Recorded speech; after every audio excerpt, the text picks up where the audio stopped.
día de hoy vamos a tener un tema sumamente importante. Vamos a estar hablando de la castidad, de la pureza. Vamos a estar hablando de la amenaza que hay en esta sociedad y cuán importante es para nosotros, los católicos, los cristianos que queremos llegar al cielo, la pureza, al tener un corazón puro. Y hoy para eso me acompaña el padre Bustamante, a quien yo le quiero dar la bienvenida oficialmente al canal. Padre, ¿cómo se encuentra? Bienvenido.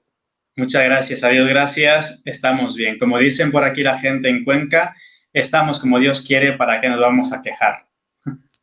Eso me gusta, excelente. Bueno, padre, antes de comenzar, como siempre hacemos, ¿verdad? Vamos a hacer una oración. Yo quisiera que la dirigiera a usted y pues así para podernos encomendar a la Santísima Virgen María, encomendarnos al Señor, para que las palabras que usted nos va a compartir hoy sean palabras de luz para los que nos están escuchando y para que los que van a ver este programa se beneficien de él, así como, ¿verdad?, el Señor entienda que debe de ser.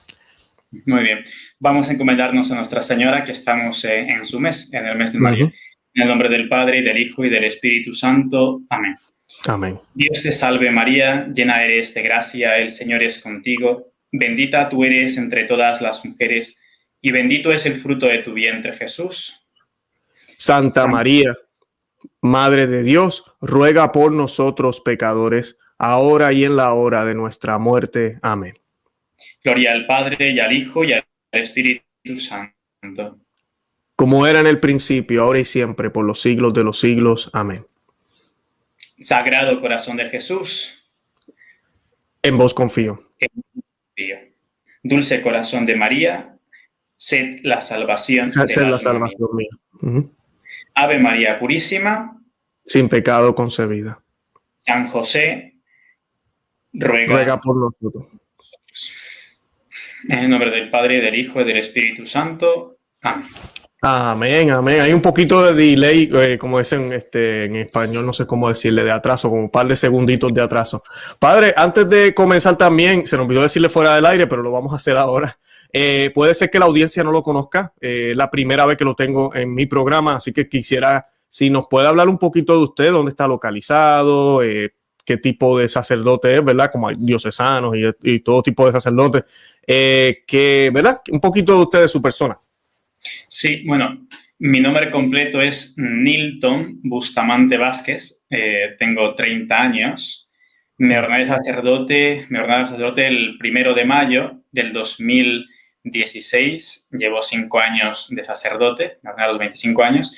La formación la hice en Perú, estudié como en 2 universidades, digamos, primero en la Facultad de Teología en Lima y solamente el primer año de Filosofía y luego ya pertenecía a una congregación y en las que donde hice la formación de filosofía, de teología y una vez ordenado sacerdote me mandaron a España. Nada, 17 días después de ser sacerdote ya estaba yo en España, primero unos meses en Barcelona y luego pues en la diócesis de Cuenca.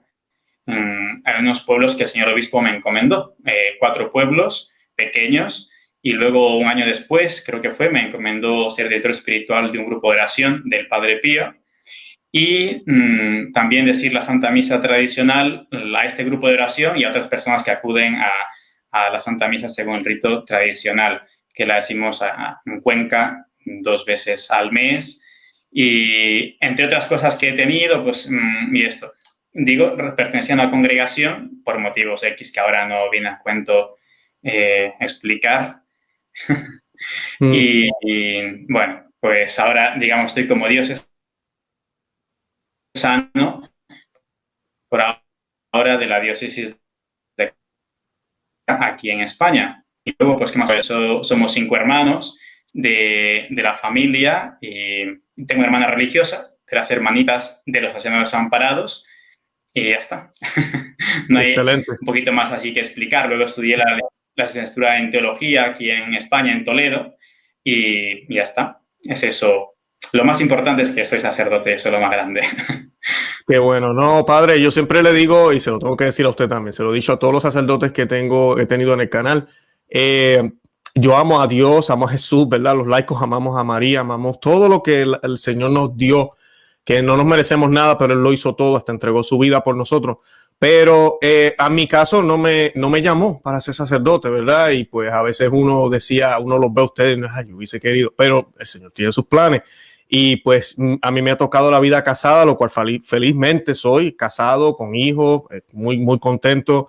Pero yo los veo a ustedes y los admiro porque, y les doy gracias a Dios de que Él instituyó el orden sacerdotal, porque sin hombres como usted, pues yo no pudiera recibir la Eucaristía, ¿verdad? Sin hombres como usted, yo no tuviera la posibilidad de ir al confesionario y reconciliarme con Dios, ¿verdad? Como Él quiere que lo hagamos, ¿verdad? Es bien Claro, fácil, como sí. algunos dicen, ¿verdad? En mi cuarto solo, pero Él quiere que vayamos a donde ustedes.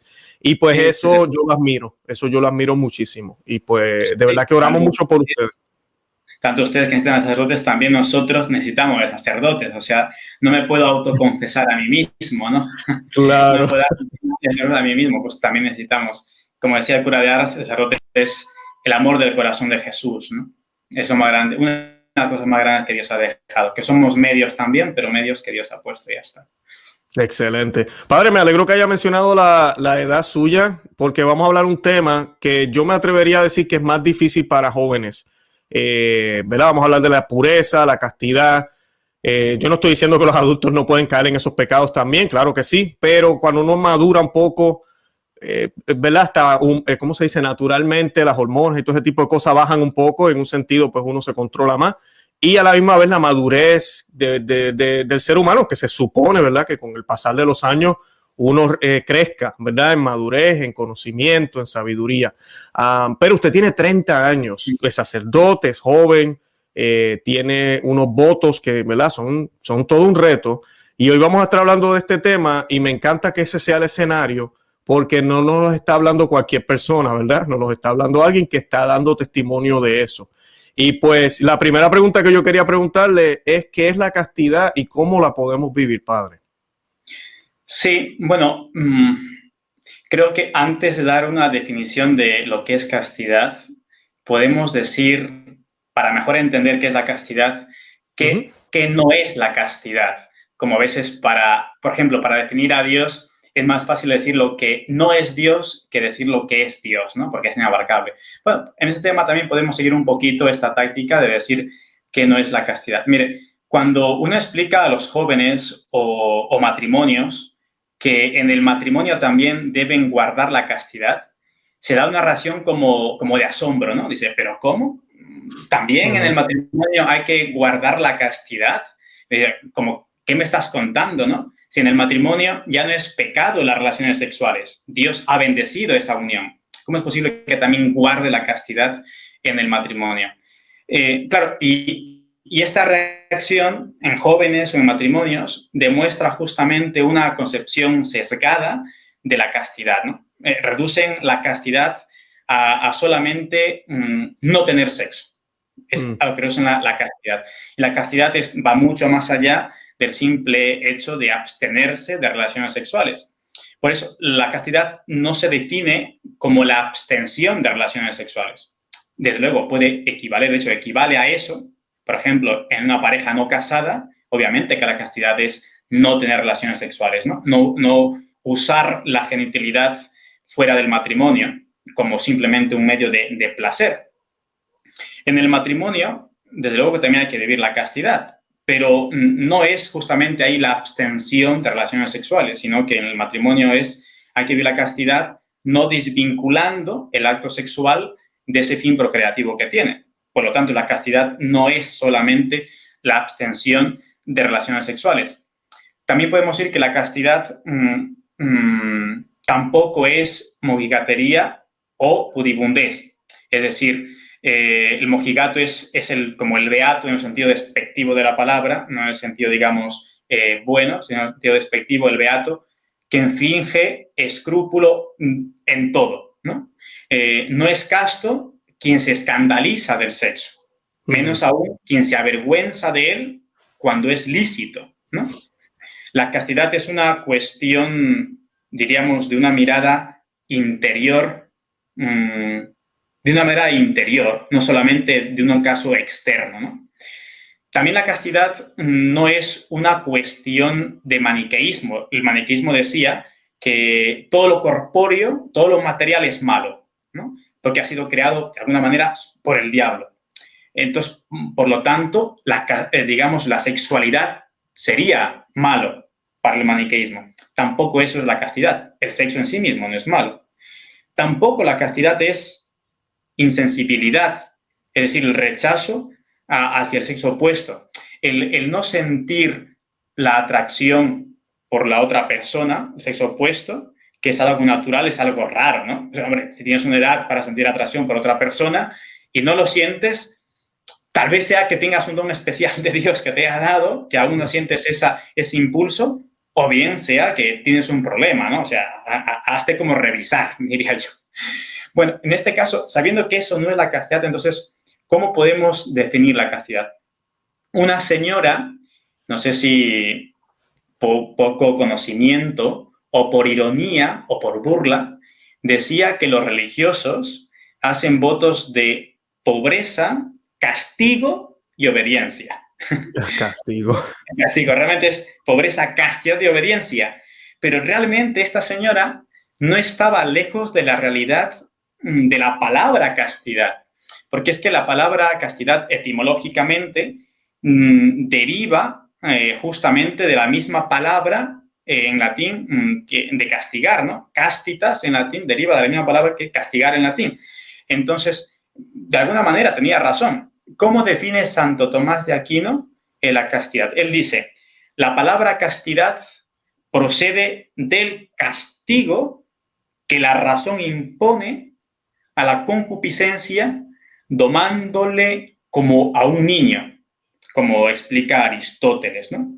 Curiosamente dice, la palabra castidad procede del castigo que impone la razón a la concupiscencia. Es decir, la razón tiene que castigar, en ese sentido, tiene que reprimir, tiene como que guiar, tiene que como imponer, ¿no?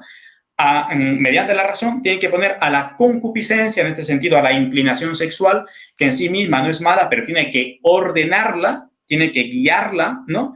Tiene que domarla, como dice. La razón tiene que domar a esta concupiscencia, como domándola como un niño, ¿no? Bueno, es decir, es misión de la castidad, como explica también Santo Tomás de Aquino, usar moderadamente de los miembros corporales conforme al juicio de la razón y a la elección de la voluntad, ¿no?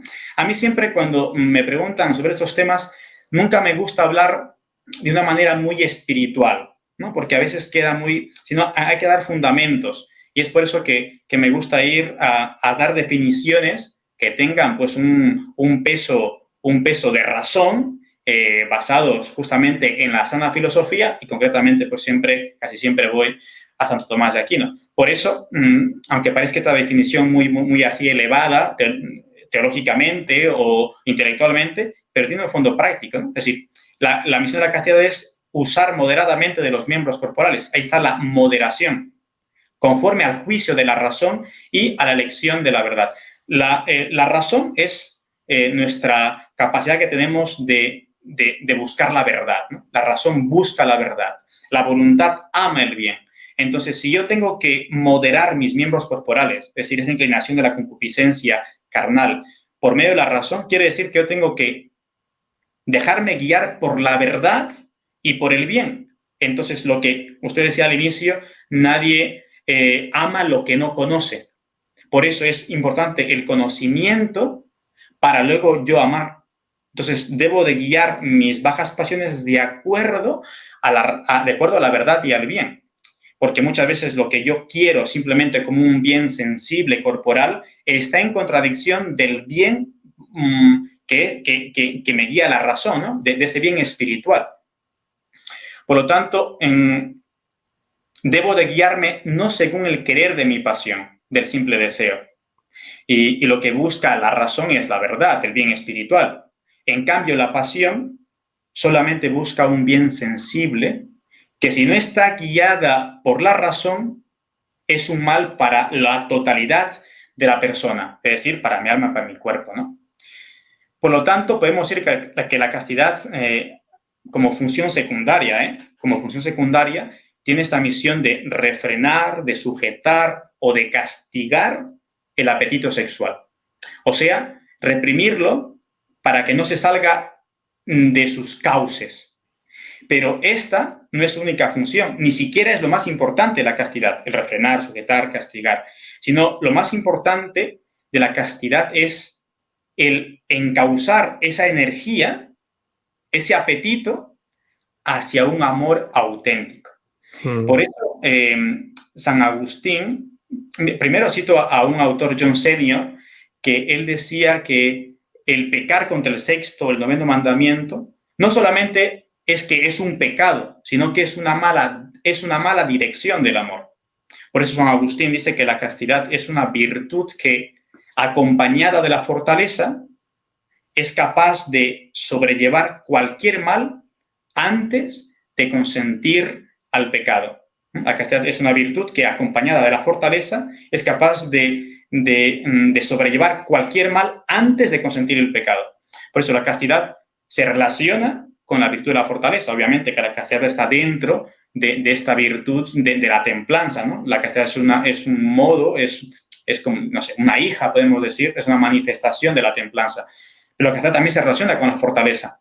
Por ello, cualquier virtud, pero sobre todo la castidad, es la virtud de los fuertes, porque solo así se rechaza la pasión cuando no está bien encaminada.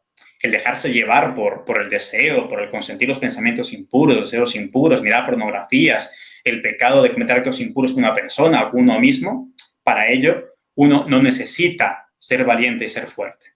Claro. Padre, wow, excelente. Esa definición, yo hace rato no escuchaba algo tan bien explicado sobre la castidad, de verdad que eso lo agradezco.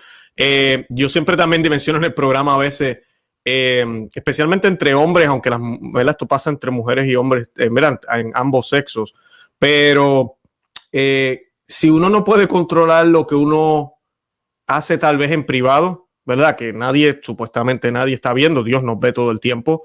¿Cómo rayos uno va a pretender, no, yo quiero ser mejor papá, yo quiero ser mejor esposo, yo quiero ser mejor cristiano, mejor católico?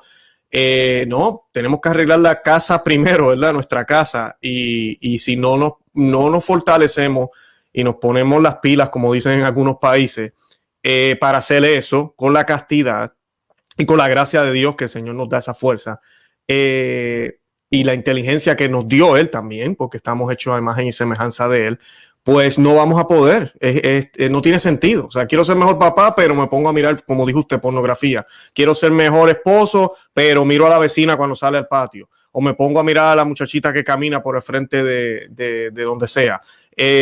No podemos tener esas prácticas. Padre, yo quería que me definiera algo más antes de seguir con la castidad. Y perdone que vaya brincando, ¿verdad? Pero, ¿qué es el pudor? Porque yo sé que a veces las personas confunden o hay como alguna confusión ahí. ¿Qué es el pudor y si hay alguna diferencia entre la castidad y el pudor? Y luego retomamos lo de la castidad. Sí, mire, para explicarle qué es el pudor, empiezo con un ejemplo que casi siempre me gustan poner ejemplos porque a veces se entiende mejor, ¿no? Siempre y cuando pueda poner un ejemplo. Me acuerdo que daba clases en un colegio, yo aún no era sacerdote, era diácono, y en uno de esos colegios que daba clase, en una ocasión llegaron un poco escandalizadas, en este caso las alumnas al colegio, y me decían, diácono, el sacerdote que nos ha confesado nos ha dicho que no hay problema en que nos besemos, que nos toquemos, que nos abracemos con nuestro novio, porque al fin y al cabo eso no es pecar contra la castidad, porque el pecado sería el tener relaciones sexuales, ¿no? Como no hay eso, podemos tocarnos, besarnos, abrazarnos, todo lo que queramos con tal que no lleguemos a tener relaciones sexuales. Claro, estaban escandalizadas y con razón, porque ellas tenían una concepción distinta de lo que es la castidad y este cura le estaba tumbando su concepción, ¿no? Y de lo que ellos también habían pues, aprendido, bien en familia, bien en sus parroquias o bien en el colegio, de lo que un servidor quizás les había explicado. Entonces, lo que pasa es que este sacerdote, una vez más, como aquellas personas que decían, ¿cómo es posible que también en el matrimonio debo guardar la castidad?, estaba otra vez reduciendo la castidad a un aspecto simplemente de relaciones sexuales, ¿no? Y aquí entraría el tema del pudor. Y otra vez voy a definir el pudor con Santo Tomás de Aquino. Excelente.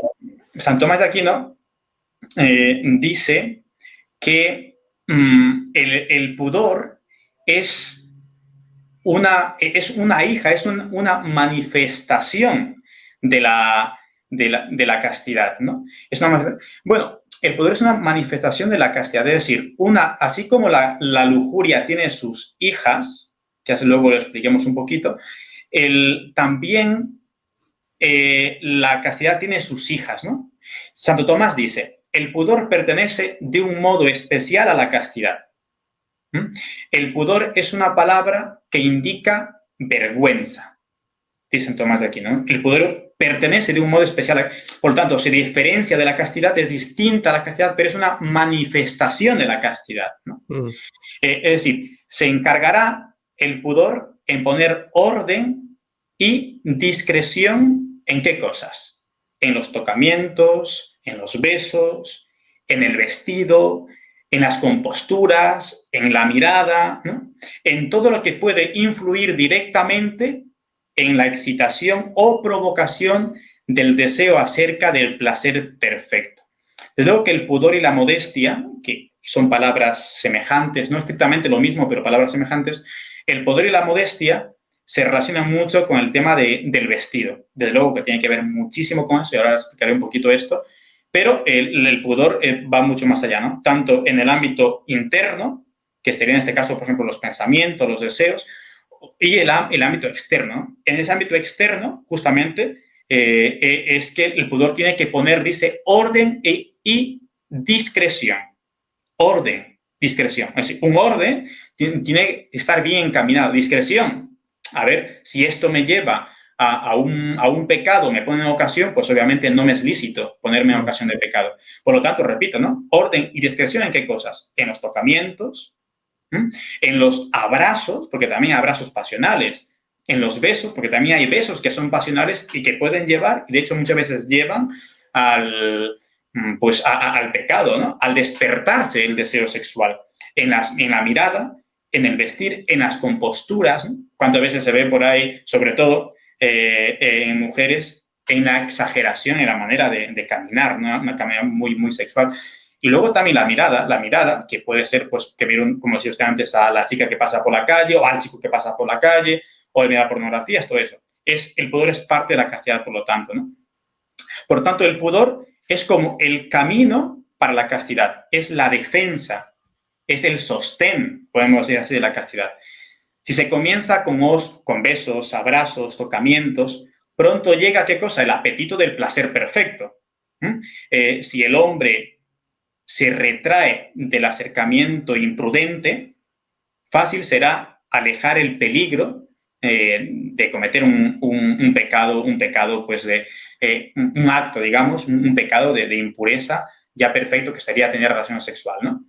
Pero el pudor hace que guarde esa pureza en todo su esplendor, hasta en los más mínimos detalles.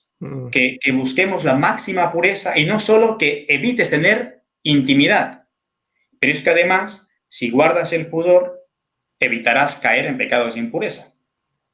Y como decía antes, esa modestia, ese pudor, pues está en diferentes aspectos, ¿no?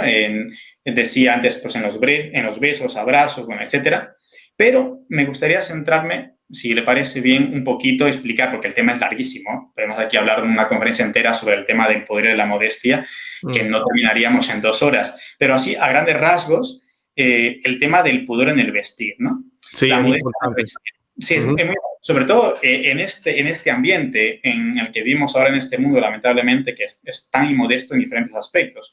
Por ejemplo, la modestia en el vestir tiene como objeto, ¿no? Como fin, guardar el debido orden de la razón en el arreglo del cuerpo y del vestido y en el aparato de las cosas exteriores, ¿no? Guardar el debido orden de la razón en el arreglo del cuerpo y del vestido. Si te vistes inmodestamente, serás vista como un objeto de concupiscencia carnal. En cambio, si una persona se viste con modestia, será vista como un sujeto, digámoslo así, de eterna atracción. No de concupiscencia carnal, sino de eterna atracción, ¿no? Demuestras la belleza también de tu vida interior en tu manifestación exterior al momento de vestir. Si tienes vergüenza en vestir modestamente, es porque no amas tu cuerpo, así como eres, ¿no? Y lo que buscas es atraer las miradas de los demás, seducir, en definitiva, por medio del cuerpo. ¿Sí? Mira mi cuerpo, aquí estoy yo, ¿no? Quieres mostrar. En cambio, si amas a Dios, te importará poco o nada lo que digan los demás. Si vistes modestamente, se fijarán en ti hombres que valen la pena. De lo contrario, cuando una persona viste inmodestamente, en el caso, digamos, una mujer viste inmodestamente, lo que hará es que atraer las miradas de personas, no sé, o sea, lujuriosas. Al fin y al cabo, ¿qué quieres? ¿Ser amada o ser usada inclusive con la mirada? Ser deseada simplemente carnalmente, ser utilizada carnalmente, ¿no? Esto digo en cuanto a la mujer, pero también el hombre viste inmodestamente, quiere atraer por medio del cuerpo. Con esto no quiero decir que la mujer no vista bellamente, que vista bellamente. Es que una mujer es mucho más bella, creo, cuando manifiesta su belleza interior por medio de esa vestimenta exterior. Y para terminar este punto de la modestia, me gustaría dejar claro que hemos llegado a este punto tan grande de la inmodestia en el vestir, y porque esto es un plan también dentro de la masonería diabólica. La masonería, que quiere destruir justamente la iglesia, quiere reinar desde lo escondido para que todos piensen que simplemente es normal el vestir modestamente, ¿no? Hemos llegado a un punto en que nadie se escandaliza porque una persona viste inmodestamente. Pero es que la masonería lo ha hecho muy bien. La masonería, he leído textos de la masonería que dice, ¿no? La religión no teme la punta de la adarga, pero puede desaparecer bajo el punto de la corrupción. Dice, no cansémonos de la corrupción. Podemos usar como pretexto para esta corrupción, ¿no? El deporte, la higiene, el puesto de salud. Es necesario corromper a fin de que nuestras chicas y chicos practiquen nudismo en su modo de vestir. Y para no causar demasiada reacción, hay que avanzar de una manera metódica, como siempre ha hecho el mal, ¿no? Poco a poco. Primero, desvestirse hasta el codo. Sabes que antes, por ejemplo, las mujeres cuando vestían, pues se vestían, se tapaban todo hasta aquí, es decir, no se les veía ni siquiera el codo ni los hombros, nada, iban todo muy, ¿no? Decía, bueno, vamos a empezar dividiéndole, por ejemplo, hasta el codo. Luego, que la falda era larga, pues que se ponga la falda un poquito por debajo de las rodillas, luego por las rodillas, luego un poquito por encima de las rodillas, luego la minifalda, que la minifalda ahora ya quedó anticuadísima, ¿no? Luego la parte de arriba del pecho, luego los hombros. Entonces, es un poco a poco que ha ido avanzando. Y luego, claro, la masonería, que es consciente que las mujeres ejercen, esto también lo dicen ellos literalmente, las mujeres ejercen una influencia demasiado grande sobre los hombres para que nosotros podamos reformar el mundo. Si no reformamos a las mujeres es imposible. Dice, para destruir el catolicismo es preciso por comenzar a destruir a la mujer. Pero ya que no podemos suprimir a la mujer, corrompámosla con la iglesia, porque la corrupción de lo mejor es lo peor, ¿no? Cuando la mujer ha sido corrompida, sabemos por experiencia que la mujer en su belleza, en su grandiosidad, en esa divinidad, de alguna manera, que Dios le ha dado, atrae mucho al hombre. Entonces, la mujer atrae mucho al hombre. Y cuando la mujer se ha corrompido, también corrompe al hombre. Y una manera como ha hecho la masonería, cómo ha logrado esa corrupción de las mujeres por medio de las modas inmodestas. Por eso, te ponen un anuncio para vender un coche, un carro, una moto, lo que sea que te ponen ahí, una mujer semidesnuda. ¿Qué tiene que ver la mujer semidesnuda con el coche, con el carro? Nada. Pero te ponen anuncios de Coca-Cola, de lo que sea, te van metiendo por allí, ¿no? Termino con una cita de San Juan Crisóstomo, un padre de la iglesia del siglo V-VI. Él decía en cuanto a las mujeres que se visten inmodestamente, repito, esto se puede aplicar a hombres, pero el texto es sobre las mujeres, decía San Juan Crisóstomo, ¿no? Tú eres más criminal que los que envenenan el cuerpo, porque tú asesinas no el cuerpo, sino el alma. Dices que nunca enviaste a otros a pecar. No lo has hecho, por cierto, con tus palabras, pero lo hiciste con tu vestido, con tu comportamiento, y mucho más efectivo que lo que podrías con tu voz. Y dime, ¿a quién condenan en un tribunal? ¿A quien tomó el veneno o a quien lo preparó? Tú haces esto no a enemigos, ni por necesidad, ni por lujuria, pero salido de una torpe vanidad y orgullo. Por lo tanto, el deseo de sentirse que eres la muy para provocar, por medio de tu cuerpo, ¿no? Yo creo que a grandes rasgos podemos decir que esto, en definitiva, es lo que es la modestia.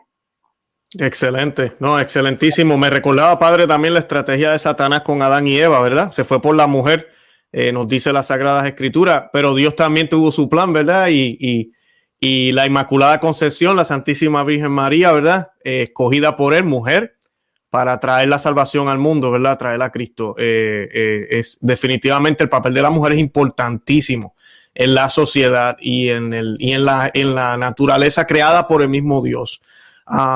Padre, también le quería hacer un comentario. Ayer yo estaba con mi jefe, ¿verdad? Fuimos a almorzar y me acuerdo que nos atendió un muchacho, porque esto también es parte de la masonería, un muchacho bien flaquito y tenía pelo largo. Y yo le digo a mi jefe, estábamos hablando de él y le quería que le hiciera una pregunta al muchacho, pero yo no sabía si era un él o ella, porque ahora también ese es el otro problema. O sea, las mujeres visten como hombres y los hombres también las modas, pantalones ajustados, también están las modas un poco como afeminadas.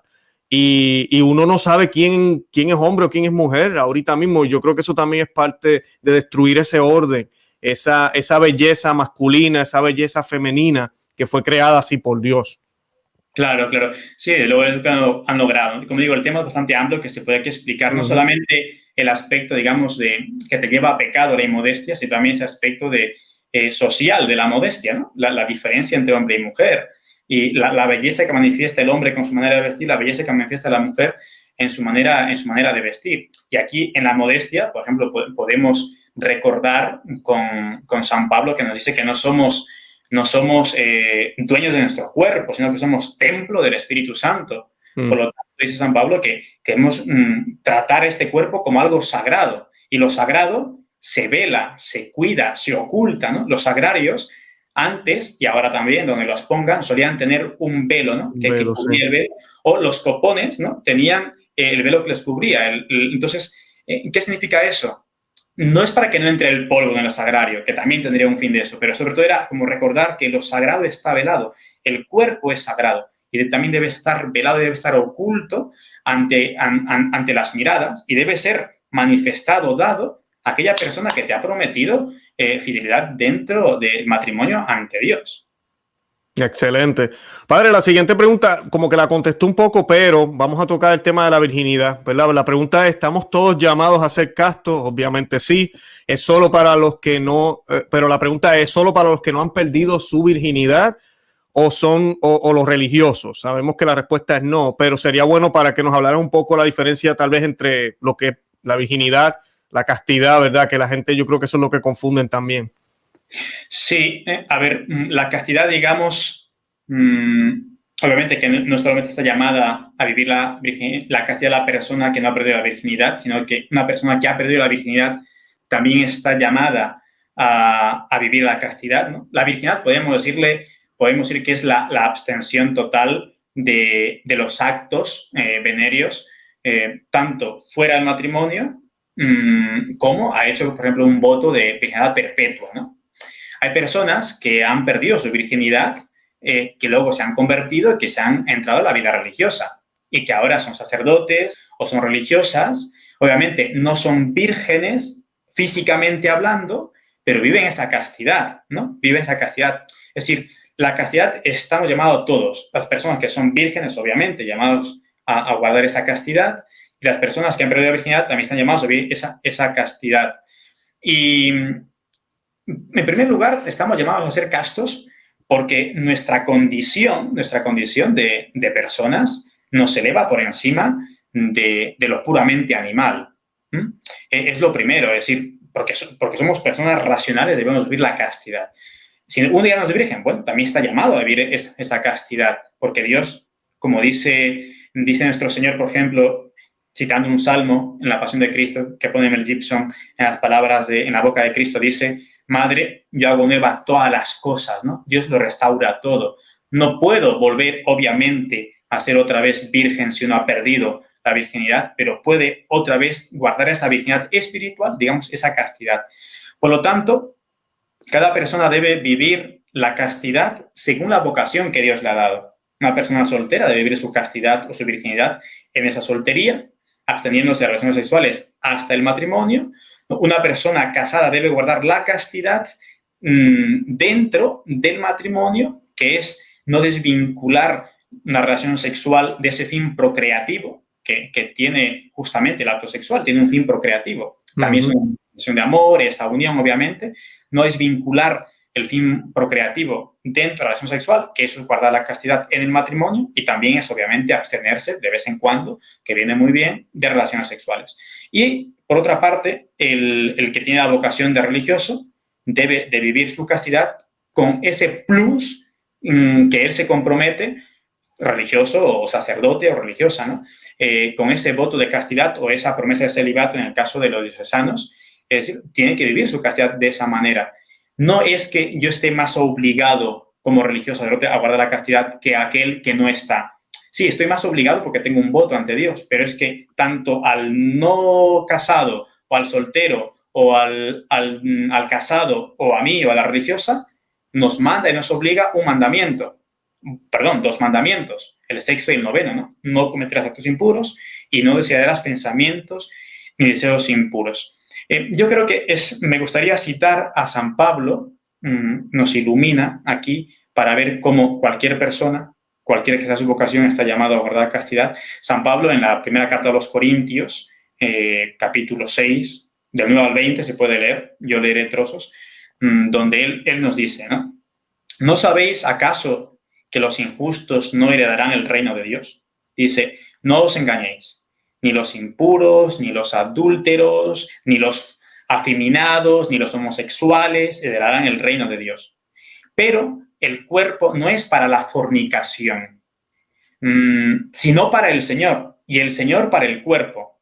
¿No sabéis que vuestros cuerpos son miembros de Cristo? ¿Y había de tomar yo los miembros de Cristo para ser los miembros de prostituta? De ningún modo. ¿O no sabéis que quien se une a la prostituta se hace un solo cuerpo con ella? Pues está dicho: los dos se harán una sola carne, ¿no? Luego, San Pablo termina diciendo: ¿o no sabéis que vuestro cuerpo es santuario del Espíritu Santo, que decía antes, ¿no? Que está en vosotros y habéis recibido de Dios y que no os pertenecéis. Dice San Pablo: habéis sido bien comprados. Glorificad, por tanto, a Dios en vuestro cuerpo. Y esto lo tiene que hacer toda persona, repito, soltero, casado, religioso, todos, ¿no?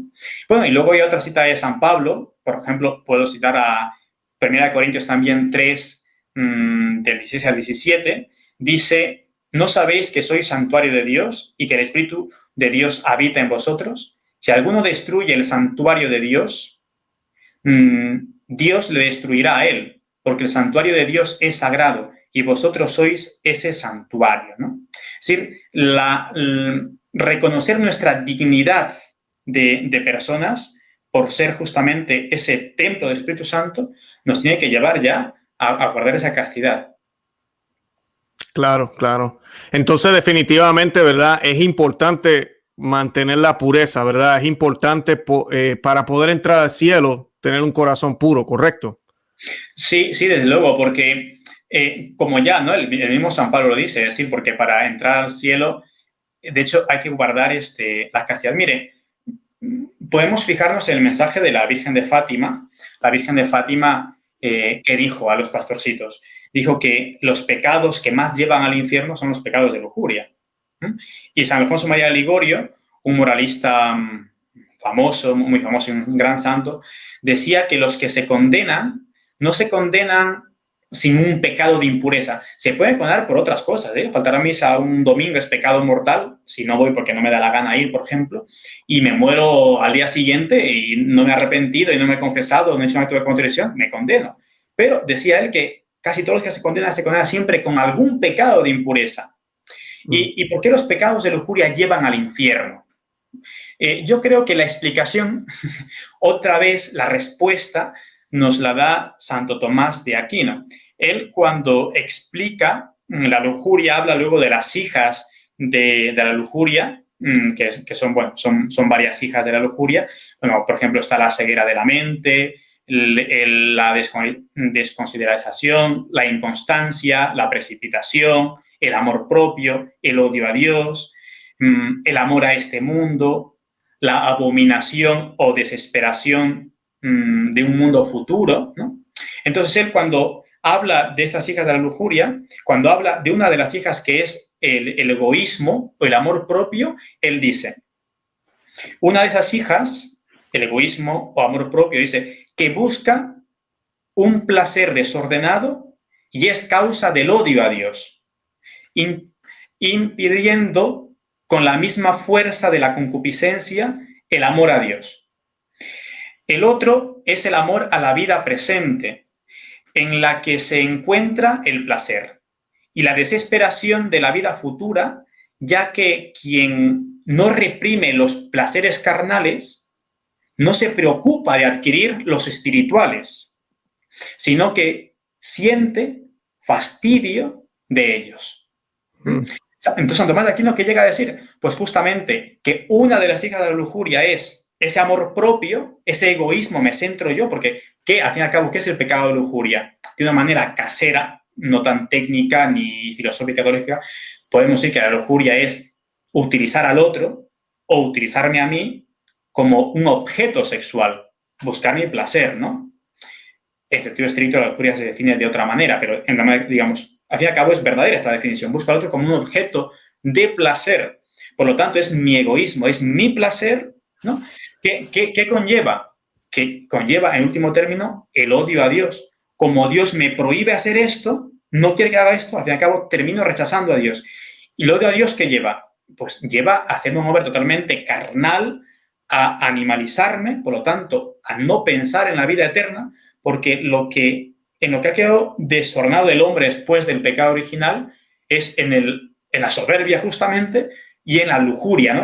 Mejor dicho, en la inclinación sexual. Es tan fuerte esa inclinación que si uno, como decía Santo Tomás, no reprime, no guía, no educa, entonces termina eso animalizándome, porque lo más animal que tiene el hombre es la lujuria, es lo más bestial que tiene.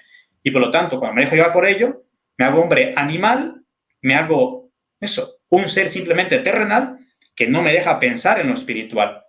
Por eso vemos ahora tan animalizado el mundo. Claro. Se ha dejado arrastrar por el pecado de lujuria. Y al fin y al cabo, como también dirán muchos autores buenos, me fío de ellos, que dicen, por ejemplo, que una de las causas del ateísmo de ahora justamente es el pecado de lujuria. ¿Por qué? Porque la lujuria te ha llevado al odio a Dios, por lo tanto, pues venga, aquí hago lo que me dé la gana, ¿no? Así mismo, no, por eso hay tanto caos y desorden en el mundo ahorita, definitivamente.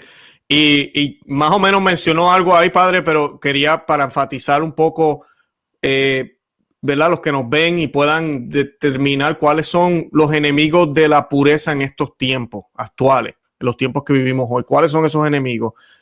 Sí, mire, realmente los enemigos son varios, pero antes de ir a esos enemigos que vemos, los más palpables, digamos así, creo que la raíz es mucho más profunda, ¿no? El motivo es mucho más profundo. Primero hay que decir que los enemigos ahora son los mismos que los de siempre, ¿no? Los enemigos del alma, que son el mundo, el demonio y la carne. Eso siempre van a estar ahí. Desde que hay pecado original son los enemigos. Ahora siguen siendo los mismos. Pero solamente que ahora la carne y el mundo se han enfatizado, o sea, es decir, nos arrastran mucho más. Como decimos en Hispanoamérica, nos jalan mucho más, ¿no? Como se dice aquí en España, nos tiran mucho más el mundo y la carne. ¿Pero por qué? Porque el ambiente en el que vivimos es un ambiente totalmente paganizado, es un ambiente totalmente erotizado, sexualizado. Pero según mi juicio, hay que fijarnos cuál es la raíz de este ambiente sexualizado, erotizado, paganizado. Y quizá yo diría, según mi opinión, la raíz de todo está en el relativismo doctrinal en el que vivimos ahora. Que ese relativismo doctrinal conlleva un relativismo moral, ¿no? Y de este relativismo se sigue un subjetivismo. ¿El relativismo qué es? Pues no hay verdad absoluta, no hay verdad permanente, no hay verdad para todos los lugares, la verdad pues va cambiando. Eso en lo doctrinal, que esto justamente hay mucho ahora. ¿Qué conlleva? Un relativismo en lo moral. Es decir, hombre, si esa persona quiere tener sexo, si esa persona quiere mirar pornografía, si esa persona quiere no sé qué, lo importante es que ellos quieran.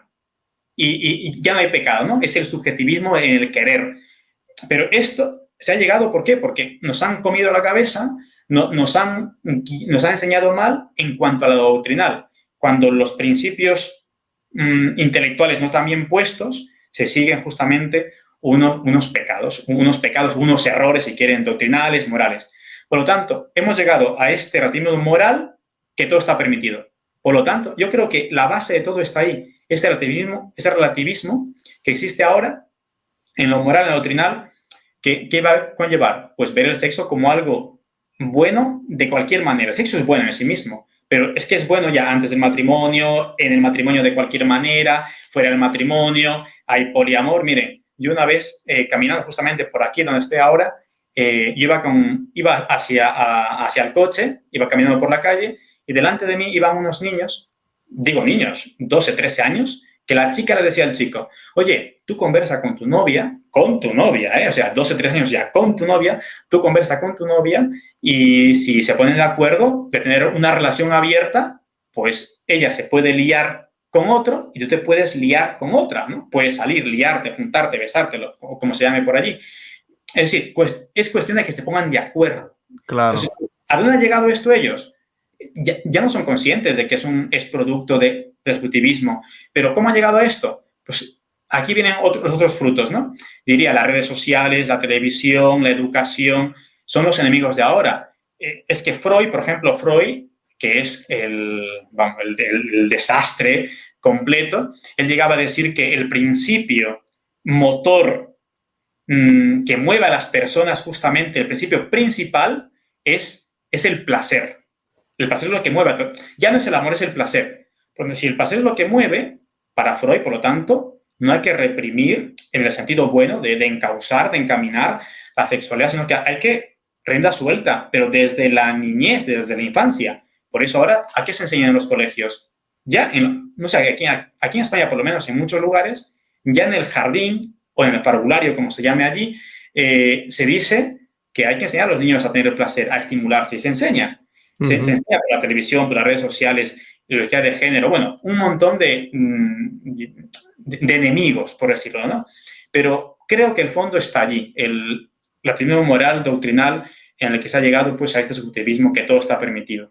Y aquí podemos hablar también del hedonismo. Vivimos en un ambiente hedonizado. Hedonismo proviene de una palabra griega, hedoné, que significa placer. Según el hedonismo, ¿qué es? Que el bien consiste en el placer. El bien es el placer. El principio del egoísmo es mi egoísmo, mi placer por encima de todo a costa de cualquier cosa. Da igual lo que diga la moral sobre ese acto que voy a realizar, sobre eso que voy a ver, da igual aquello que voy a decir, que voy a leer, da igual lo que diga la moral, si es bueno o malo, honesto o no. Lo importante es el placer que yo voy a obtener de ese acto que voy a realizar. Entonces, para el hedonismo está la superioridad del placer por encima de la honestidad de los actos que voy a realizar. Es realmente el hedonismo general que existe en este mundo, ¿no? Podemos hablar mucho más, pero no me quiero hablar. Claro. No, definitivamente es un grave problema porque hoy en día, yo recuerdo un anuncio de una cerveza en Puerto Rico que decía el cuerpo te la pide. Y es que así vive la gente, lo que te pide el cuerpo. Y inclusive se nos dice hoy en día que lo que somos es lo que nos pide el cuerpo. Ya no, ¿verdad? Con esto de la ideología de género, es con lo que tú sientes, o sea, lo que tú crees, lo que el cuerpo te pide. Entonces, pues yo nací con esas tendencias o yo no soy lo que supuestamente biológicamente soy, ¿verdad? Que lo que nos decía la ciencia los otros días. Hemos llegado ya hasta ese punto porque se trata de lo que yo quiera y de lo que me dé placer y me haga sentir bien. Esa es la verdadera supuesta felicidad. y se acabó. Entonces hacemos lo que nos da la gana. Yo le quería preguntar, padre, para ir terminando, ¿qué podemos hacer a imitación de Cristo y los santos para poder ser castos? Sí, bueno, mire, hay diferentes medios, ¿no? Pero bueno, yo creo que lo primero que me gustaría aclarar es que nuestro Señor Jesucristo, no, porque decir qué podemos hacer a imitación de Cristo para ser castos supone como que nuestro Señor, como tendría pasiones desordenadas, inclinadas, ¿no? Eso está claro que nuestro Señor nunca tuvo que poner medios para guardar su castidad. En primer lugar, ¿por qué? Porque nunca tuvo ese desorden en sí mismo, ¿no? Claro. Él era totalmente perfecto en sí mismo. Por ejemplo, a veces se suele escuchar en la predicación, Jesús nos enseña la necesidad de orar porque él rezaba, tenía la necesidad de rezar a Dios Padre, y es mentira. San Tomás de Aquino explica que Jesús no tiene ninguna necesidad de rezar a Dios Padre, porque él mismo es Dios como tal, y como su naturaleza humana está unida a su divina, está contemplando a Dios cara a cara también en cuanto que es hombre verdadero, ¿no? Pero él, sin embargo, ora, se levanta temprano, se retira a solas a rezar, por ejemplo. ¿Para qué? Para darnos ejemplo. Igual como que se bautiza, no porque tiene que bautizar, sino por darnos ejemplo que debemos de bautizarnos y luego para santificar las aguas, claro, ¿no? De esta manera también podemos decir que Jesús nos da ejemplo de cómo guardar la castidad, no porque él tuviese inclinación, ¿vale? Hacia una inclinación desordenada en cuanto a su sexualidad, porque él también era un hombre sexual, porque es hombre verdadero, ¿no? Pero él nos da ejemplo, y es curioso, por ejemplo, cuando él, ¿se acuerdan de aquel pasaje cuando él está conversando con aquella mujer samaritana allí en el pozo? Dice, llegan sus apóstoles y se asombran de que Jesús esté conversando con una mujer, ¿no? Como que, como si nunca conversase él, como que huyese, ¿no? Y bueno, de alguna manera da a entender que no era costumbre, no era normal que Jesús vaya a conversar con la mujer. Repito, no porque la mujer sea mala, ¿no? Ni mucho menos. O podemos decir que un hombre sea malo en sí mismo, no. Sino que se intuye como que él guardaba esos medios, ¿no? Esa prudencia para darnos ejemplo en el trato. Aquí podemos hablar de la ocasión, evitar la ocasión, todo lo demás. Pero antes de poner estos medios más concretos, otra vez más me gustaría ir a la raíz del asunto, que creo que es lo importante, dar motivos, ¿no? Miren, creo que la clave de todo está en la educación de las pasiones, para que yo pueda guardar la castidad. A ejemplo de los santos, yo tengo que educar las pasiones. Al principio decíamos que la castidad tiene que reprimir, tiene que causar por medio de la razón, ¿no? Esa concupiscencia. Eso quiere decir que tengo que educar, tengo que encaminar mis pasiones. Las pasiones, hay que decirlo también, en sí mismas no son buenas ni malas, ¿eh? Por ejemplo, el amor, el odio, la ira, la esperanza, la desesperanza. En sí mismas las pasiones no son malas, no son ni buenas ni malas, como explica también Aristóteles y también lo explica Santo Tomás de Aquino. En sí son indiferentes. ¿De qué depende? Depende de cómo yo le encamine, de cómo yo lo eduque. Entonces, si yo esa pasión lo educo bien, entonces será un medio que a mí me hará mucho bien y podrá hacer mucho bien. En cambio, si yo educo mal la pasión, pues en cambio, pues me va a ser un desastre completo para mí, ¿no? Por ejemplo, San Francisco Javier era un hombre muy pasional, él quería gloria, quería honor, quería todo, y luego cuando se convierte, no deja de ser pasional en el sentido que quería gloria, pero esa gloria no lo busca para sí, sino que lo busca para Dios. Esa pasión que estaba antes mal ordenada, ahora la encamina bien, ¿no? Por lo tanto, digo, lo primero es encaminar bien la pasión, educar bien las pasiones hacia un objeto bueno. ¿Y cómo encamino bien esa pasión?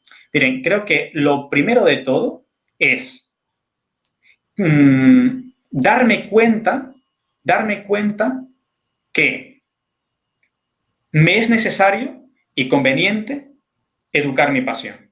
Y luego, después de darme cuenta, claro, si no me doy cuenta, ¿cómo voy a educar mi pasión? ¿Cómo voy a vencer la lujuria si no me doy cuenta que eso es un mal para mí? No solamente como pecado, sino también como persona, que me estoy animalizando. No solamente, ya digo, como pecado, porque también la persona que es atea también está guardada a vivir dignamente como persona, ¿no? A no animalizarse por la lujuria.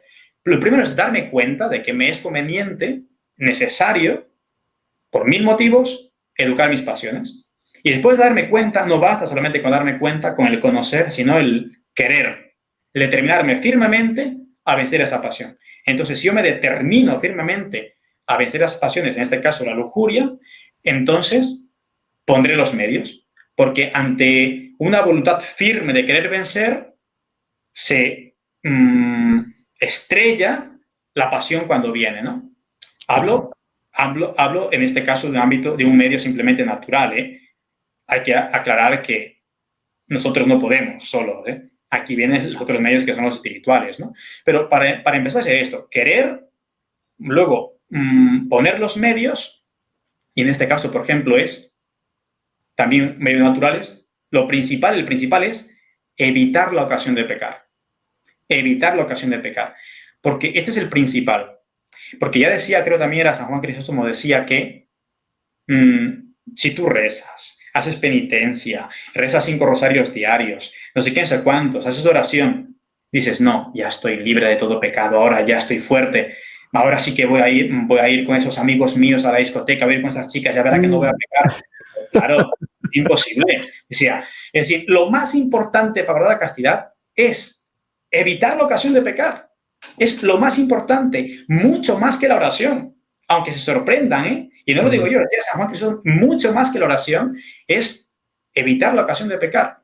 Porque es como si yo veo un león, ¿no? Veo un león dormido, digo, uy, ese león, ¿qué pasará si se despierta? A ver, voy a despertarle.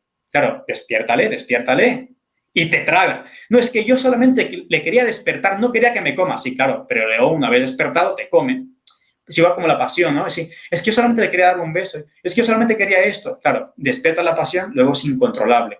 Por lo tanto, el primer medio es evitar la ocasión de pecar. Y esa ocasión puede ser el móvil, el celular, como dicen, puede ser una amistad, una amiga, un libro, una red social. Yo conozco a gente que la red social les ha llevado a la perdición y ¿qué han hecho? Se han desinstalado esa aplicación, han bloqueado todo, se han comprado por un buen tiempo un móvil de esos antiguos que son solamente para llamar, ¿no? Son todos esos medios. Y claro, pero para evitar esa ocasión, es verdad que necesito también, sobre todo, en este caso ya, los medios espirituales, que podemos hablar aquí, por ejemplo, de la oración, necesario, ¿no? Porque por la oración nos vienen todas las gracias, son los canales, los sacramentos, la confesión frecuente. Es necesario. ¿Por qué me voy a confesar si siempre lo mismo? Dice, pues confiésate, porque es que Dios solamente te perdona el pecado en la confesión, que además te da la gracia para que puedas vencer. No solamente te quita el pecado, sino que te da la gracia para que puedas vencer. La confesión frecuente, si es posible semanal. Es que he caído. Si he caído, no tardes en confesarte. Ve pronto a confesarte. Y es muy importante cuando uno se va acostumbrando al pecado, a cualquier pecado, pero sobre todo el pecado de lujuria, cuando se acostumbra, luego parece que ya no es pecado. Ya te has acostumbrado. Es de hecho parte de ti. Luego ya no sientes el dolor del pecado de lujuria o de cualquier pecado. Por lo tanto, la confesión frecuente, como mantiene ese ambiente tu alma en eso de darte cuenta de que es pecado, ¿no? De la conciencia de pecado. El gran problema de nuestro mundo es justamente que se ha perdido la conciencia de pecado. Y más aún, que se llama bien a lo que es mal. Y se llama mal a lo que es bien. Sería entonces la confesión frecuente. Está clarísimo, la comunión frecuente, que es la fuente, es Cristo mismo a quien recibimos, ¿no? Una devoción especialísima a Nuestra Señora, a la Virgen María, a quien no decimos Ave María humildísima, sino Ave María purísima, ¿no? Resalta en ella esa virtud de la pureza angelical de Nuestra Señora, que estuvo dispuesta a no ser la Madre de Dios con tal de no faltar o de no ir contra ese voto de virginidad que ella había hecho y que Dios había aceptado, ¿no? Por eso pregunta, ¿cómo sabe? Puesto que no conozco varón, es decir, tengo un voto que Dios me ha aceptado, ¿no? Estaba dispuesta a no ser madre de Dios con tal de guardar su virginidad, ¿no? Bueno, pero Dios pone todos estos medios. Y yo creo que es eso. Y luego, pues, evitar, repito, no ponerse en ocasión de pecar, los móviles, las redes sociales, la mortificación.